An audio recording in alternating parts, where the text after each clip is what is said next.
Pessoal, por favor, lembrar de sempre mencionar no Twitter, @castsumários, sempre que for comentar sobre esse ou outro episódio qualquer. E se você estiver nos ouvindo pelo Spotify, por favor, siga o nosso programa. E se você estiver conosco pelo Anchor, por favor, deixe-nos uma mensagem de voz que a gente te inclui no encerramento próximo. E sigam os nossos convidados de hoje através dos links na descrição deste episódio. Galera, eu vou começar falando que o brasileiro lê, em média, 2 livros por ano. E 30% da população brasileira nunca comprou um livro. Então, você, Bookstore, que lê 40 livros por ano, você é exceção, tá ligado? Você não vem cobrar isso de uma galera que não tá conseguindo comprar arroz e tem que comprar livro, tá ligado? Vocês não vão cobrar isso da gente. Por favor, tenham bom senso. A boa notícia é que, felizmente, o hábito da leitura vem sendo registrado. E um desses motivos é a existência de uma comunidade forte como o BookTwitter, que, apesar das tretas que vocês adoram arrumar sem motivo e de outros vacilos, fortalece o acervo de recomendações literárias de muita gente. Os dados que eu acabei de dar são da EBC e Empresa Brasil de Comunicação. E agora falando de vendas, segundo pesquisa da Nielsen Books para a Câmara Brasileira do Livro e para o Sindicato Nacional de Editores de Livros, somando os dados de 2019 e dos anos anteriores, o mercado editorial encolheu 20% desde o ano de 2006. E com a crise se acentuando desde 2015, a queda até o ano passado foi de 25%. E outros tantos em declínio são bem melhores demonstrados quando a gente se lembra que o Grupo Saraiva fechou mais de 20 lojas ao redor do Brasil só esse ano, e que a Livraria Cultura entrou em processo de recuperação judicial para sanar uma dívida de 285,4 milhões de reais e também fechou várias de suas franquias. Você deve estar se perguntando como será que no cenário desses, algumas editoras conseguiram ainda surgir este ano no meio da pandemia. Mas calma. Antes disso, tem algumas curiosidades sobre o assunto que eu queria que vocês soubessem. O Brasil, galera, é o 8º país que mais lê no mundo. E sabe para quem que a gente está perdendo? Para a Turquia. A gente perde para a Eslováquia, para a Malásia, para a Romênia, Tailândia, para a Espanha e para a Rússia. E isso segundo o levantamento realizado pelo Picodi.com. E apesar de você, Júlia, dos teres livros, apenas 74% dos brasileiros compram pelo menos um livro por ano. E para o meu grandiosíssimo engano, romance não é o gênero mais popular do mundo. Esse lugar recentemente vem sendo ocupado pelo meu gênero favorito, que é o horror. O romance é só o terceiro, deixando a aventura e a ficção científica com os 4º e 5º lugares dessa lista. E aí, convidados, vocês sabiam desses detalhes? Definitivamente eu achava que o romance estava em primeiro lugar. Eu também achava que romance era o primeiro lugar. Até porque muitos que a gente vê de debate de leitores, pessoas que leem, sempre vem a partir do romance, das falas sobre o romance, das problematizações do romance. Então eu achava que era realmente o mais lido deles. Mas me dá esperança ser o horror. O segundo lugar fica com o quê? Só uma dúvida minha. O segundo lugar é para inversões criminais. A galera gosta do Sherlock Holmes. Eu não sabia então. disso. E assim, galera, eu creio que essa grande gama de pessoas falando romance primeiro deveria ser porque a idade das pessoas que estão votando também, não? Pode ser. Depende da pesquisa, né? Depende tudo de como a pesquisa foi colhida. Depende de onde. Mas dentro do Twitter eu acredito que seja por isso mesmo, é a idade.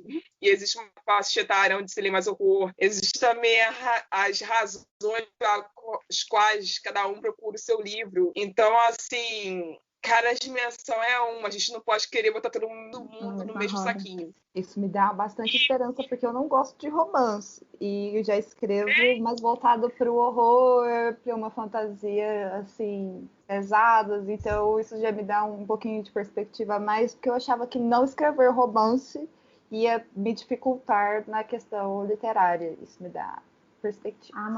Mas isso foi mudando, acho que com o tempo. Hoje em dia, a gente tem, assim, nichos muito específicos, graças a Deus. Então, todo mundo que quer ler, assim, seja nacional, seja livro de fora, a gente tem um nicho para cada um. Então, leiam, vocês vão achar o que vocês querem aqui.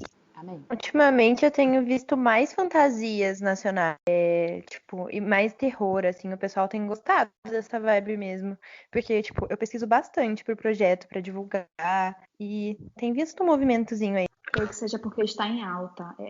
O mercado Uhum. editorial tem também isso, do que está em alta, do que está em baixa.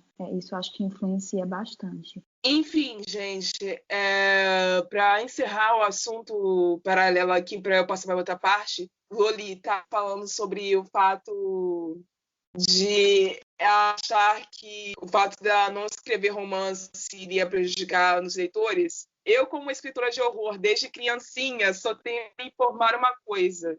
Vai, tá? Vai. Por favor. Por que que eu tô te dizendo que vai? Porque eu já estive do lado de lá. Eu fiquei durante uns 4 anos sozinha, escrevendo horror pro Wattpad, pro Swik, e eu tinha, em média, 10 leitores. Isso quando eu tinha leitores.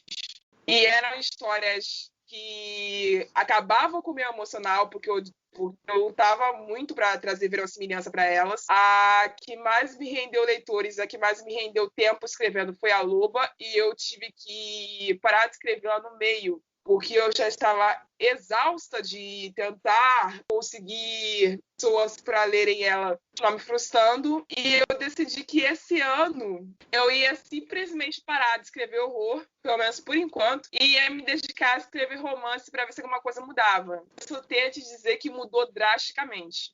É essa sensação que eu tenho, porque quando você abre os sites como o Wattpad e qualquer coisa, você só vê romances muito voltado para o hot, muitas vezes, ou só romances, coisas leves, sabe? Que a galera gosta de ler coisas leves, e infelizmente minhas histórias são leves em níveis diferentes. Eu acredito que quando é coisa leve, nunca é por romance, é família, amigos. E, no geral, o que eu escrevo são coisas bem pesadas, assim, que deixa a pessoa meio chocada. E é realmente complicado conseguir acarinhar um grande número de leitores dentro desse nicho que a gente pertence. Mas, enfim, continuando.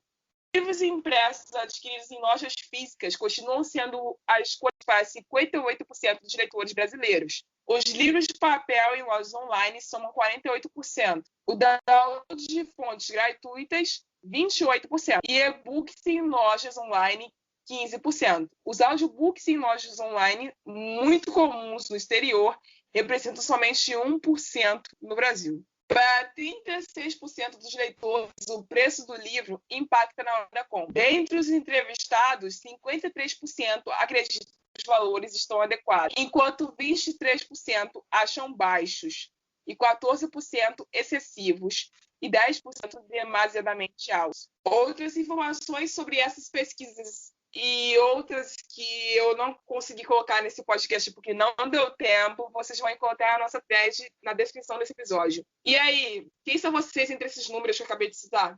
Eu, pessoalmente, acho que os valores ou são adequados de acordo com o processo editorial, ou são excessivos em questão social. Eu acho que tem muito a ver com a questão social que a gente tem de desigualdade socioeconômica no Brasil e como o livro ele é elitizado. O mercado editorial ele faz o máximo para tentar deixar o livro mais barato possível. Só que como tem muitas fases no trabalho editorial, eles precisam manter aquele preço, e para quem trabalha já é muito pouco. Mas para o cliente final que está recebendo isso, né, a ponta final do processo, é muito caro, até porque, que nem você disse no início do podcast, a galera não está tendo dinheiro nem para comprar arroz, imagina um livro. Seria tipo um produto de luxo em muitas casas, em muitas vidas. E tem gente que nem acredita que ler seria uma atividade válida, acham que é uma perca de tempo. Então, eu fico entre essa questão socioeconômica e a necessidade do mercado editorial de se manter vivo. Então, é adequado, mas o adequado ainda é muito caro. Eu pago pau para livro nacional, então quando eu vejo um livro nacional que lançamento, que eu nem vi a sinopse, eu vou lá e compro. Quando tá na promoção, alguma coisa assim, eu prefiro comprar. Mas a minha realidade é outra, eu só tô comprando ultimamente e-books. pela facilidade, porque eu leio mais rápido. Quando eu compro físicos, eles demoram lá muito mais na minha estante. E eu me sinto melhor também por uma questão de saúde. Eu tenho rinite e tem que fazer a limpeza, e às vezes os livros acumulados em casa você tem que limpar, tirar poeira, isso prejudica muito. Então, assim, foram vários fatores que me colocaram dentro do mundo dos e-books, e eu não vejo mais sem eles. Então, isso me facilitou muito, porque eu tenho uma gama muito maior com e-books, os preços são mais baratos, eu tenho mais facilidade e posso apreciar muito mais os escritores brasileiros. Eu consumo muito e-book, assim, eu gosto de fazer pesquisa. Tem muito livro que eu só acho em e-book. É o que a Loli falou também sobre mercado editorial. Eu sempre penso o trabalho que dá para fazer. Pensando num livro que vem de fora, não tem só você pegar e fazer a diagramação, fazer tudo direitinho. Tem a tradução, tem todo um trabalho naquilo e também tem a elitização do livro. Eu consumo mais e-book e penso num consumo consciente de livros. Eu leio muito através da Amazon ou comprando e-books, e aqueles que têm físico que eu acho interessante, ou que eu quero por algum motivo, eu pego e compro. Claro, eu fico procurando, esperando o preço legal, que caiba no meu orçamento. Oi, eu sou a Iris e eu criei o projeto Divulga Nacional. Esses dias eu fiquei tentando pensar como surgiu a ideia do Divulga e de verdade eu não tenho ideia, foi uma coisa bem do nada. E eu tenho certeza que ele surgiu de uma raiva minha, não é bem essa palavra, mas uma insatisfação minha de que eu sempre vivi num lugar, sempre vi pessoas falando mal de conteúdos feitos no Brasil. Sempre tem aquela ideia, que é uma ideia bem errada, de que tudo que é produzido no Brasil é ruim e que o Brasil só tem livro clássico, por exemplo. A gente não tem outras coisas. E romance. Não é assim.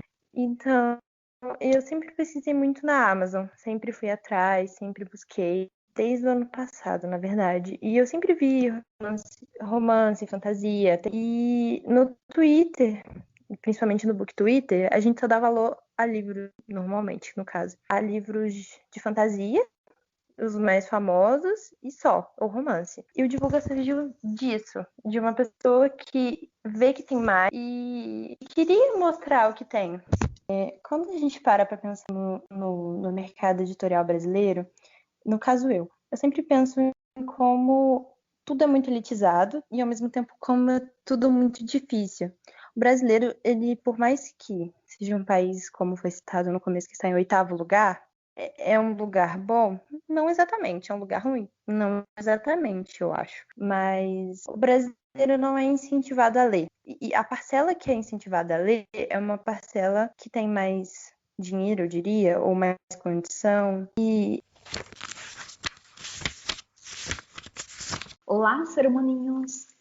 Eu sou a Capitu, a administradora misteriosa, como a Iris gosta de dizer, e ela falou um pouco sobre a elitização no mercado editorial, que é algo muito contundente. Como é que a gente vive em um país com as pessoas que têm, em maioria, renda baixa, e você vai dividir ali o preço, você vai pensar, eu vou comprar o que eu preciso para sobreviver, eu vou comprar o livro. Então, o livro realmente, ele faz parte de uma parcela da população que nem sempre consegue, só que ao mesmo tempo o livro é algo essencial para que a gente cresça como nação. Então, assim, eu entrei nessa, eu vou citar um pouco alguns pontos que isso influencia, que é, por exemplo, a pirataria, que tem pontos positivos e pontos negativos. Bom, para voltar, eu queria dizer como eu entrei a convite no Divulga Nacional, a convite da Iris, eu me animei, eu me coloquei à disposição e eu passei por uma entrevista. E eu acho que a gente está indo muito bem, porque recebemos esse convite maravilhoso, muito obrigada. Bom, é indiscutível que as tecnologias possibilitam uma democratização da leitura. Tanto que editoras elas passaram a se infiltrar em grupos do Facebook e, posteriormente, em plataformas de escrita interativa para fazerem as suas pesquisas. Isso deu um novo boom, uma nova visão na perspectiva das editoras, de como elas iriam reagir para não entrarem em falência. Bom, incentivar a leitura em um país com tanta desigualdade social é imperativo, mas também a gente precisa diferenciar a parcela da população que não tem acesso à leitura por questões econômicas e escolares daquelas que simplesmente acabaram se acomodando. Bom, eu falo isso porque, como eu já disse, a pirataria se tornou um meio bem democratizador para os brasileiros, mas ao mesmo tempo é algo comum e é algo conveniente. Só que a gente tem que sempre pesar. Apesar de ser comum, apesar de ser conveniente, apesar de ser democratizador, ele não deixa de ser errado e criminoso. Então, tendo em vista essa perspectiva da pirataria aqui dentro, que é algo mais aceito, a gente tem também outras dificuldades dentro do mercado editorial brasileiro. Dentre elas, eu poderia citar as taxas que as editoras cobram para publicar de seus autores, as pequenas editoras que com pouco orçamento conseguem fazer milagre, os autores independentes que se tornam super-heróis, fazendo a capa, fazendo a revisão, fazendo tudo sozinhos, e postando geralmente em e-book, né, porque fica mais barato. Bom, outra coisa que é algo bem complexo para a gente é essa visão do complexo do vira-lata, que a gente acha que tudo que vem de fora tem mais qualidade. E até assim, para gastar o dinheiro, a gente pensa, não, eu prefiro dar algo mais para algo de fora que deve ser melhor. E a obrigatoriedade da leitura de clássicos também dificulta um pouco, porque é uma linguagem mais culta, mais difícil para as pessoas que não estão preparadas para isso. O nosso ensino não agrega tanto, a falta de interpretação, a gente tem muita dificuldade com a interpretação. Então, você obrigar um aluno que ainda não tem esse vocabulário para ler um clássico, isso meio que traumatiza. E isso traz com que essa leitura se torne algo mais intelectual, mais difícil e mais trabalhoso. Tem também algo muito grande aqui no Brasil, é o preconceito literário com gêneros. A gente falou agora sobre o romance, que achava que era o que era mais lido, e não é. Isso é algo muito bom, mas ao mesmo tempo eu sinto um certo assim, ai, você lê romance? Nossa, você lê hot? Gente, leiam o que vocês quiserem. A gente tem escritores e autores maravilhosos que nos dão, com muita dificuldade, que nos dão, assim, um material do qual você pode se adaptar. Leitura, minha gente, não é só algo culto, não é só algo para alimentar a alma, é algo para entreter também. A gente já tem tantas plataformas para entreter, então temos que nos ligar nisso.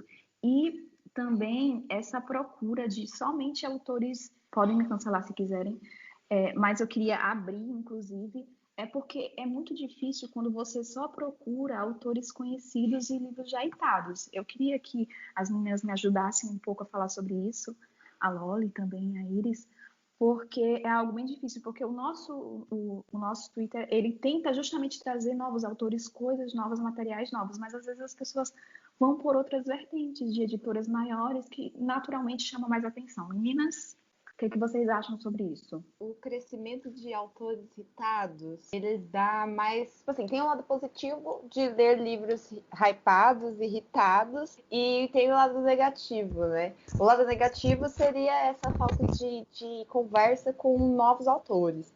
E o lado positivo seria que você tem muita gente para conversar sobre isso. Então, no Book Twitter, a gente vê uma movimentação muito grande de livros de fantasia hypados, que eu não tenho interesse nenhum de ler, às vezes, mas que as pessoas leem porque sentem que vão ter muita gente para conversar. Então, seria um incentivo, o incentivo necessário agora seria conversar sobre outros livros, gerar conversa sobre livros novos que não sejam Trono de Vidro, O Príncipe Cruel, sei lá, Harry Potter. Não significa que eles não sejam bons, só que assim, a gente quer abrir os seus olhos para outras coisas também, outros materiais. São livros muito bons, são livros eu tinha feito uma pesquisa no meu Twitter, há um tempinho atrás, sobre livros. Tipo, falei várias coisas. E uma das perguntas que eu fiz foi sobre se as pessoas liam livros famosinhos porque elas gostavam da história ou se era porque elas queriam se enturmar. E o resultado foi se enturmar. Às vezes a maioria das pessoas não gosta da história, só lê porque quer ir junto com todo mundo. Entendi. Bom, eu só queria fechar assim, dizer que continuem lendo, continuem panfletando, interagindo, consumindo livros citados ou não, mas que tenham sempre em mente que a nossa identidade e riqueza cultural está aqui, tá, gente? Ela sai daqui e vai para o mundo inteiro, nos livros nacionais, e não somente nos grandes clássicos, como a gente pensa, que são maravilhosos também, mas transmitam o amor de vocês, a leitura, principalmente para aquelas pessoas que acham que a leitura é um traço intelectualizado e distante. E saibam que com isso, vocês estarão levando uma mudança, quem sabe, para a nossa realidade social. Oi, gente. Esse é o meu primeiro podcast, então eu tô um pouquinho nervosa. Me perdoem se eu me atropelar um pouco. Mas antes eu queria agradecer o convite das meninas do Entre Sumários pra gente falar sobre esse tópico super importante e me apresentar, né? Eu sou a Lolly Hunters. Meu nome de nascença é Lívia, mas as pessoas me conhecem pelo meu pseudônimo. É o nome que eu utilizo no Twitter e é o nome que eu utilizo para escrever. E é assim que eu me identifico. Então, Lolly é como eu me chamo. Eu vim falar sobre a perspectiva de uma escritora independente que tem tido um crescimento até bom e um pouco inesperado esse ano. Eu escrevo desde os 12 anos, mas esse ano de 2020 foi o ano que eu realmente decidi me dedicar à escrita. E tem sido uma jornada muito grande, porque eu comecei um projeto para retomar o hábito de escrita ano passado, em dezembro, chama Conheça os Hunters ou Meet the Hunters, que eu posto ele no Wattpad, e tá chegando a 1.000 visualizações essa semana já. Eu fiquei muito feliz com isso. E agora eu tenho um conto autopublicado, que foi meu primeiro trabalho literário finalizado, e que tem me trazido muitas alegrias, porque muita gente tem lido, comentado, e eu fico muito feliz de ver a movimentação. E esse conto é Anticristo. Eu escrevi Anticristo porque a editora Epos, que nasceu e cresceu no Book Twitter, que gerou muita treta no Book Twitter, que nasceu no meio dessa pandemia, está publicando várias coisas no meio da pandemia, lançou um edital para antologia de contos sobre vilões. E aí eu estava muito insegura para participar, mas eu escrevi mesmo assim. Eu lembro certinho a data, porque eu anoto tudo no meu planner, e aí eu terminei de escrever o conto dia 27 de fevereiro desse ano, e dia 28 eu já estava enviando para a editora. Eu não sei ainda definir se foi uma coisa boa ou uma coisa ruim eu não ter participado da antologia, porque eu não fui escolhida para participar da antologia. Eu até gostaria de ter entrado num livro físico, sentir ele nas minhas mãos, porque é muito legal você sentir algo que você escreveu nas suas mãos, assim. Mas eu acho que eu construí muito mais possibilidade de início de carreira me autopublicando pelo programa de publicação independente da Amazon, o Kindle Direct Publishing. Eu, depois de não ter conseguido a vaga na antologia, eu fiquei pensando muito no conto, deixei ele descansar um pouco, que é, tipo, o indicado, né? E aí eu revisei sozinha ele, fiz a capa sozinha, escrevi tudo sozinha. E inspirada nos outros escritores que estão publicando, que estavam publicando na época, eu pesquisei um pouco sobre como funcionava e resolvi publicar também. E aí foi uma escolha muito boa, porque a movimentação que eu ganhei em cima da escrita foi muito maior do que eu imaginava que eu ganharia. E foi uma movimentação muito maior do que a própria antologia ganhou, eu sinto às vezes. E aí o Book Twitter foi muito essencial nessa movimentação para mim. As meninas do Divulga Nacional me ajudaram muito, me vieram conversar comigo diretamente, me ajudaram sempre, assim, falaram que iam me ajudar sempre. E eu sou muito grata a elas. E eu acho que o ato de me publicar de forma independente foi muito essencial, assim. Hoje em dia, no mercado editorial brasileiro, a gente vê que, como as meninas falaram, tem uma falta de confiança muito grande no que os escritores brasileiros fazem. E a publicação independente, ela surge cada vez mais como um ato de certa rebeldia para esses escritores. Eu me sinto assim, né, como uma rebelde no meio do mercado editorial brasileiro, que no meio dessa falta de confiança na venda dos autores brasileiros, a gente vê que editoras tradicionais, elas preferem publicar livros traduzidos com direitos comprados de editoras estrangeiras, que talvez nem dê tanto dinheiro para essas editoras brasileiras, mas que existe essa falta de confiança na gente. Então, muitos autores hoje têm entendido que o meio para você entrar numa editora tradicional, para conseguir um contrato, é você colocar a cara a bater e submeter seus trabalhos, construir seu nome antes de você conseguir um contrato. Então, muita gente escreve sem pretensão nenhuma e manda no Wattpad ou autopublica na Amazon. E aí, para você ter a sua escrita reconhecida agora e virar escritor contratado, primeiro você tem que ter já um público de pessoas que te leem e que já mostram interesse que vão comprar você. E aí eu acho que um dos exemplos mais legais para dar é a Olivia Pilar, que ela começou escrevendo romances de mulheres pretas bissexuais e sáficas, mas geralmente bissexuais. E aí, depois que ela fez sucesso com os contos dela, ela começou a publicar com contrato, em antologias e tudo mais. E aí, muitos dos autores publicados aqui no Brasil hoje, que são brasileiros, eles vão seguindo esse caminho. Eles vão para o Wattpad ou para a Amazon primeiro, constroem um público. É muito difícil fazer isso, porque a gente está trabalhando sozinho, praticamente. E aí, depois que a gente tem um grande número de leitoras, um grande hype sobre o lançamento, eles começam a se interessar mais pra gente. Então, é uma tentativa eterna de ficar se reconstruindo e construindo dentro do mercado como autor, para ser notado pelas próprias editoras, porque tem uma desconfiança muito grande do nosso trabalho. Isso não vem só das editoras tradicionais, ele vem dos próprios leitores, que nem as meninas estavam falando. A galera gasta muito dinheiro com livro hypado, muitas vezes que nem são traduzidos oficialmente ou lançados no mercado brasileiro. Tipo, pega a tradução pirata aí e lê e acha muito melhor do que um livro escrito por uma pessoa que fala português, sabe? Um livro escrito em português, escrito bem. Mas não dá chance para o escritor que escreve na mesma temática que ele está lendo um livro pirata, ou um livro caro, ou um livro hypado.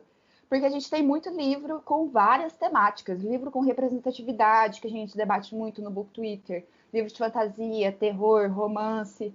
Mas a galera não procura no nosso próprio território brasileiro e não encontra, então, vários autores incríveis que estão em todas as áreas, interessados em fomentar vários debates muito importantes. E aí, uma coisa que eu coloco sempre é que a gente nem quer o dinheiro, sabe? Eu não tô escrevendo pelo dinheiro.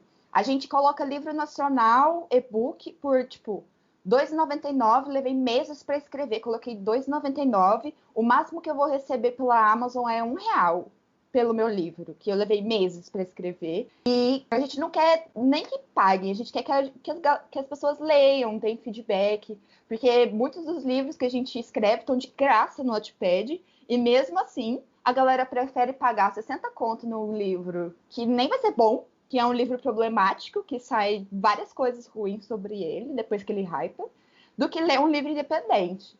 E aí existe toda uma discussão sobre isso, mas a gente, os escritores, né, tô falando aqui pelos escritores, a gente sofre muito com essa descrença do mercado, porque os leitores em si desacreditam na nossa capacidade.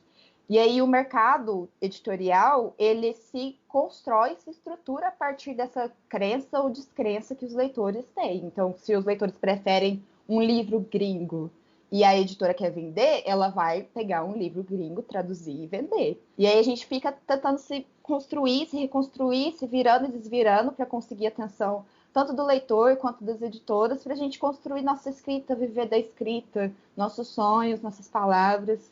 E para isso mudar, a gente precisa que os leitores se interessem mais, se posicionem mais, se coloquem mais ao nosso favor. Por isso que eu acredito muito em projetos como Divulga, porque é a partir desse que as pessoas sabem que a gente está ali, sabe? Se eu escrevo fantasia / terror psicológico, então, se esse não é o seu interesse, se essa não é a sua área, a gente tem vários outros autores que escrevem romances, terror, fantasia normal, vários nomes que escrevem coisas representativas, contos LGBT, e se você parar para pesquisar um pouquinho, você acha coisas incríveis. E a gente precisa que as pessoas olhem para cá, que as pessoas acreditem que a gente pode maravilhá-los tanto quanto os livros dos Estados Unidos ou de fora.